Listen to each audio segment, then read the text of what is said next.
Welcome back. Last week we introduced Breytenbach's interview with Gondwana Collection. If you didn't see it, go check it out on our Facebook page. And this week we're starting with the newest question. We as the Gondwana Collection feel that Afrikaans plays a major role in our country and especially in our company. But because it was the language of the oppressors for so many years, we feel and find that it doesn't reach its full potential as a language within our society. And we asked Breytenbach his opinion on the matter.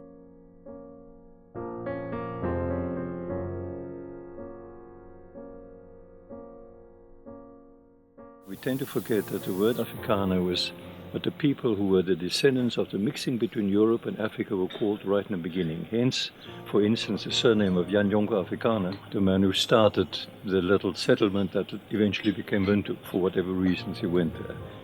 I think there are a lot of misconceptions. I think there's a lot, and thereby there's a lot of manipulation of what people do with the language and why they use the language at the present moment as a target, when in actual fact they're talking about other real society problems behind it and political problems.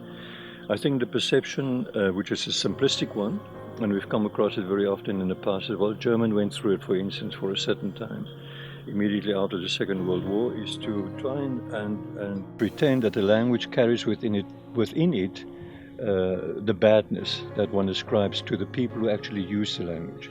And if you were to use that kind of line of argument, obviously there's nobody who could speak any language that we know of on earth, because all languages and all cultures at various times have been involved in doing bad things to other people.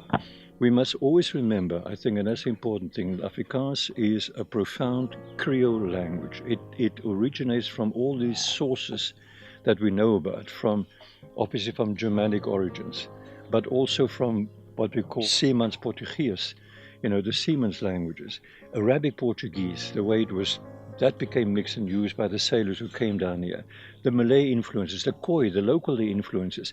And as typical with the Creole language, from this process of hybridization, which you could say is a refined form of adaptation, with all the roughness also sometimes of having to be very difficult and losing parts of yourself, out of that came this incredible, locally originated, it's probably the only indigenous South African language that came about after these various huge groupings started meeting with one another.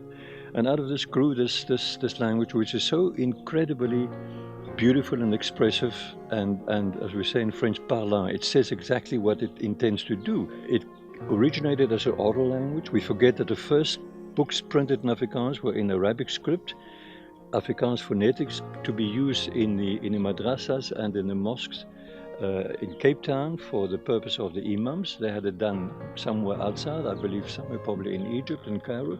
This was part of the origin of the whole story.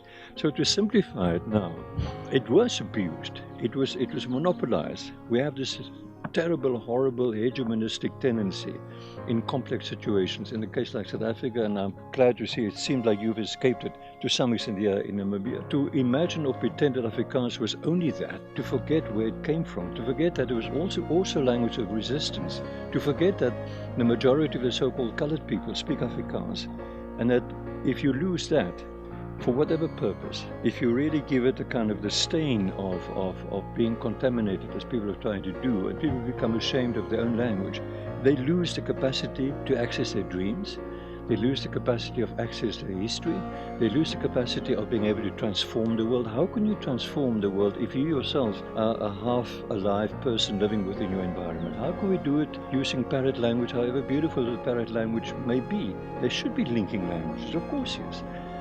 English has tremendous usefulness. It's a world language. We can communicate all over. But let us, for the sake of the peace and the future of this part of the world, which can be so exemplary to so many other people and so many other parts of the world, let us incorporate the complicated notion of knowing what it is that makes us want to live together, that we fought for together, that are more important than anything else. Things like the constitution, like the political system, like freedom of speech, like no longer death penalty, like honoring the struggles of the ancestors, like looking after the young people, like caring for one another, like real reconciliation, not just a slogan, but in the daily making it happen, and a real saam mekaar anders maak.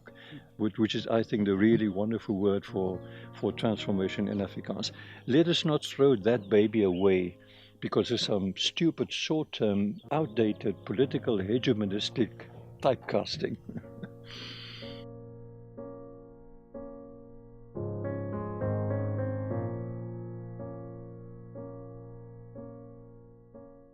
Watch this space. The next question we gave Breytenbach will be available next week.